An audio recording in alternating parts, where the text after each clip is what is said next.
Et pour aller plus loin encore, bonsoir Anne Godard. Bonsoir. Merci d'avoir accepté notre invitation. Vous êtes coordinatrice du département de langue russe à Lumon, spécialiste de l'espace post-soviétique. Et puis bonsoir Frédéric Moreau. Bonsoir Nicolas. Merci d'être avec nous. Vous êtes chercheur associé à l'IRIS, expert des questions de défense européenne. Je commence justement avec vous Frédéric Moreau, on l'a déjà un peu évoqué avec Jim.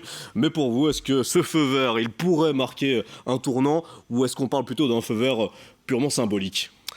Non, ça pourrait marquer un tournant. Enfin, il y a beaucoup de conditions à cela. D'abord, il faudrait savoir quel est le stock de missiles Atacams qu'ont les Ukrainiens disponibles. 2, 10, 20, 200, personne n'en sait rien. Deuxièmement, il faudrait également savoir quel usage militaire ils vont en faire.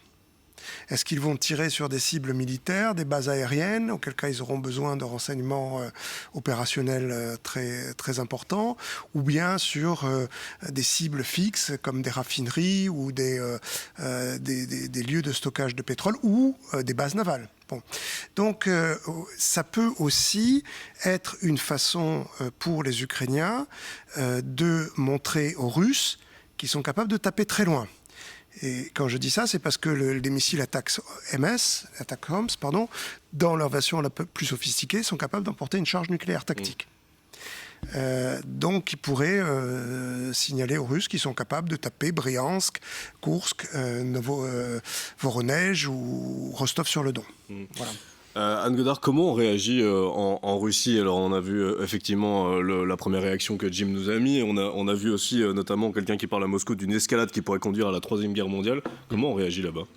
La course aux expressions, évidemment, ils ne sont pas en reste. Quand je dis « ils », je ne parle pas de la population russe qui semble toujours étonnamment relativement déconnectée de cette réalité-là. Je parle bien des militaires et des commentateurs ou des aides-patriotes, enfin des commentateurs autorisés, donc de la voix officielle de la Russie poutiniste.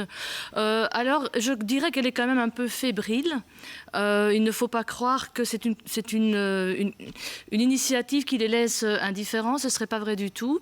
Il y a eu plusieurs déclarations, d'ailleurs elles se suivent, puisque je savais que vous alliez en parler, j'ai un peu regardé ici avant de venir, et encore vers 14-15 heures, les déclarations se succédaient. De temps en temps, en interview de Poutine, qui nous dit que ça signerait quand même l'intervention directe des puissances de l'OTAN, car il n'est pas seulement question d'armes à longue portée offertes aux Ukrainiens pour pouvoir toucher dans la profondeur la Russie, dit-il, pour reprendre plus ou moins sa phrase, mais il faudrait du renseignement et un suivi satellitaire autorisé, donc forcément une participation directe donc de la co-belligérance des pays de l'OTAN, ce qui pose problème et il faudra y apporter les réponses adéquates, ajoute-t-il d'un air dubitatif.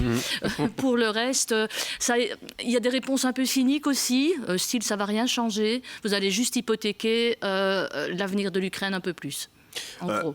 Frédéric Moreau, on le disait, c'était un souhait qui était réclamé depuis longtemps par les Ukrainiens. Est-ce qu'il arrive trop tard, ce feu vert américain?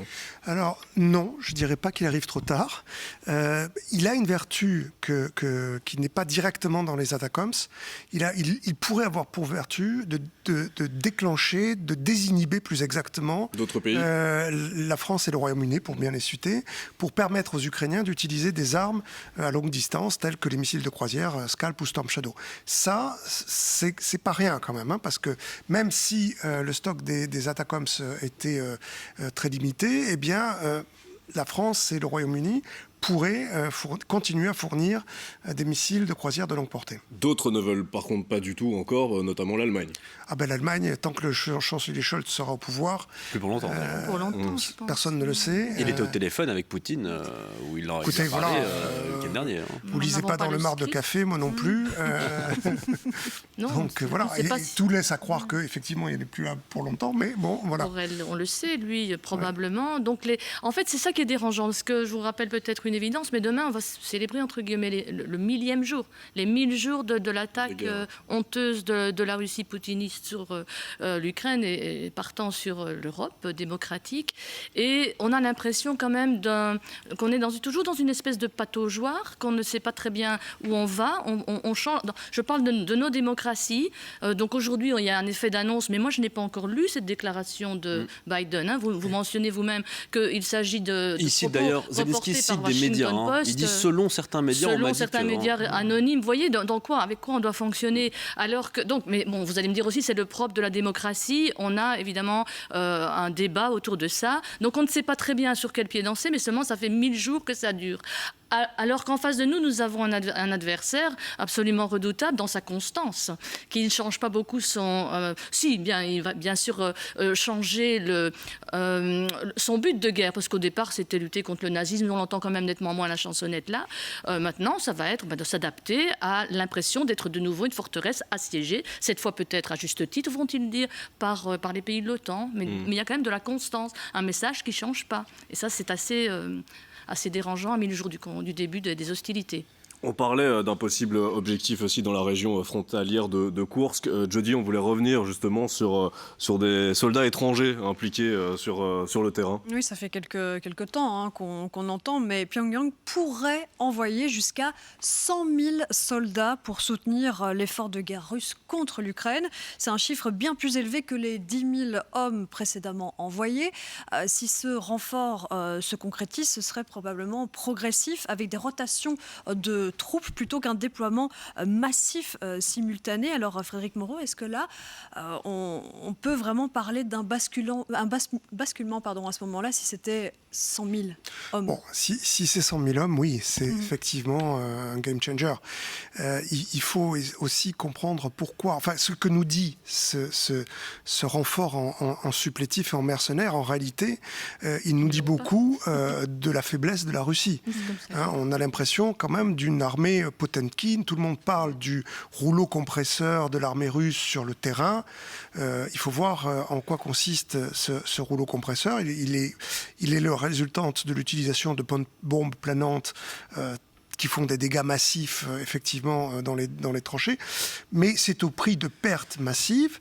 Et visiblement, Vladimir Poutine n'a pas les ressources en hommes pour combler les pertes qu'il encaisse, à moins de mobiliser la jeunesse dorée de Saint-Pétersbourg et de Moscou, ce à quoi jusqu'à présent il s'y est refusé, ou alors avoir recours à des soldats jetables, entre guillemets, c'est l'expression, nord-coréens. Alors effectivement, 100 000 soldats nord-coréens sur le front, ça pourrait changer la donne. Ça, c'est Frédéric Moreau, malgré ce qu'a dit le président Macron, qu'on a entendu tout à l'heure, est-ce que ce feu vert américain, ça ne dit pas tout simplement que oui, Trump va arriver et Trump va négocier, donc autant donner aussi toutes les chances aux Ukrainiens de se remettre un petit peu en position de force dans ces négociations, ou là on va trop vite?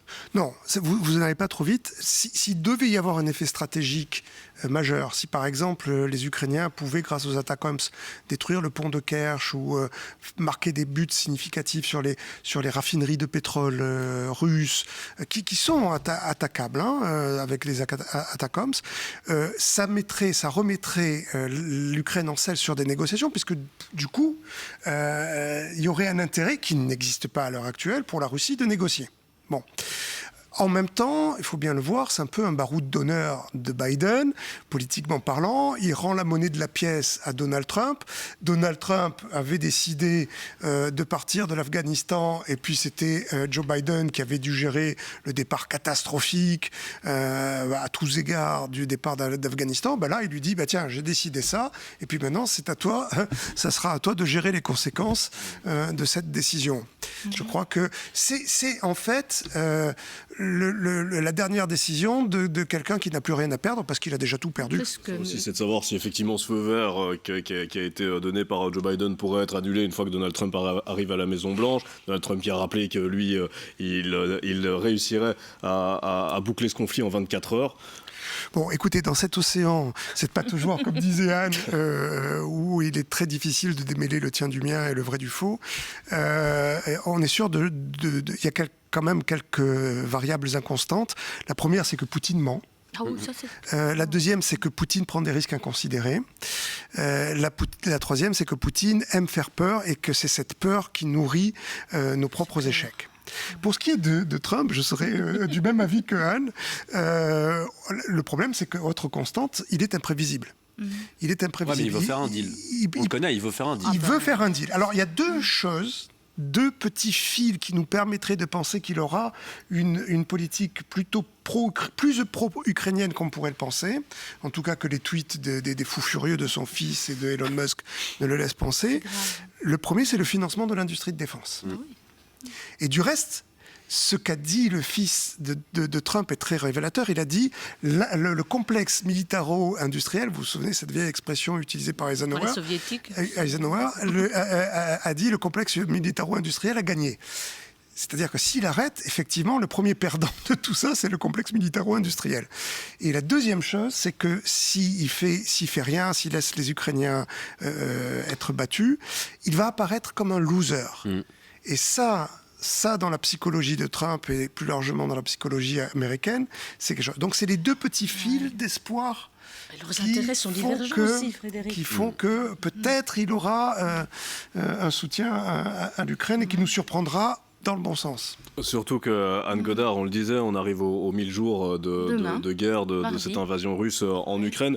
On le dit quand même, l'armée, en tout cas sur le terrain, l'armée, la population, on sent un vrai épuisement du côté ukrainien. On va notamment regarder ces images quand même, ça se passe à Kiev, dans les grandes villes, des milliers d'hommes en âge de combattre, normalement les images vont arriver, qui vivent dans la peur d'être arrêtés par les autorités pour ensuite être mobilisés. On voit les images et qui ne veulent pas y aller. Très sincèrement, c'est un vrai problème pour l'Ukraine quand même aujourd'hui. Pour terminer, Frédéric Moreau, Zelensky dit vouloir la fin de la guerre pour 2025. Est-ce que c'est un objectif atteignable selon vous? Et est-ce que c'est le signe qu'il privilégie aujourd'hui la solution diplomatique plutôt qu'à une victoire sur le terrain? Ça ne veut pas dire grand-chose. Pardonnez-moi l'expression, ça ne veut pas dire grand-chose. Nous sommes actuellement dans une situation, un cercle vicieux où pour avoir une solution de type coréen négociée ou sans reconnaître la souveraineté de la Russie sur les territoires conquis, donc une solution à la coréenne, il faudrait un cessez-le-feu. Mais pour avoir un cessez-le-feu, il faudrait des garanties de sécurité. Or, les Américains comme les Européens ne sont pas prêts à donner des garanties de sécurité aux Ukrainiens. Donc, ça a déjà été fait. Ça a déjà été fait. La seule solution, à dire la vérité, qu'aurait Zelensky, ça serait de se doter lui-même d'armes nucléaires. Puisqu'il ne peut pas compter sur l'Occident, sur les Américains, ni sur les Européens, pour dissuader la Russie de l'attaquer, eh bien, moi je serais conseiller de Zelensky, je lui aurais déjà conseillé depuis longtemps. Ça a été évoqué quand il est venu ici en Europe. Il a dit « Ah non, mais je l'ai dit, mais je ne l'ai pas dit », etc. Mais évidemment, l'Ukraine a les ressources scientifiques nécessaires, elle a la matière fissile, elle a certainement la formule nucléaire qui va bien. La Russie est la porte à côté. Il ne faut pas s'imaginer ce que serait une force nucléaire ukrainienne comme la force nucléaire française. Il ne s'agit pas de construire des sous-marins nucléaires lanceurs d'engins. Il ne s'agit pas de construire des missiles balistiques intercontinentaux. Ils peuvent utiliser la filière plutonium. Il faut beaucoup moins de matière. C'est le résultat, c'est le sous-produit des filières nucléaires civiles. Donc il y a toute une série d'éléments qui fait que si vous êtes obligé de ne compter que sur vos propres forces, eh bien, alors pourquoi pas la dissuasion nucléaire? C'est au fond ce qu'a fait la France au sortir de la Seconde Guerre mondiale. Elle est faite pour ne pas s'en servir. Elle est faite pour ne pas s'en servir. Attention, il ne s'agit pas d'aller bombarder la Russie avec une arme nucléaire. Il s'agirait dans ce cas de montrer aux Russes qu'ils ont l'arme nucléaire, de faire une explosion souterraine en Transcarpathie et de dire voilà, vous faites ce que vous voulez, mais nous aussi on l'a. Ou geler le conflit. Merci beaucoup à tous les deux d'avoir été nos invités dans Bonsoir le Prime. Merci pour vos analyses. À très bientôt à tous les deux sur LN24 dans quelques secondes.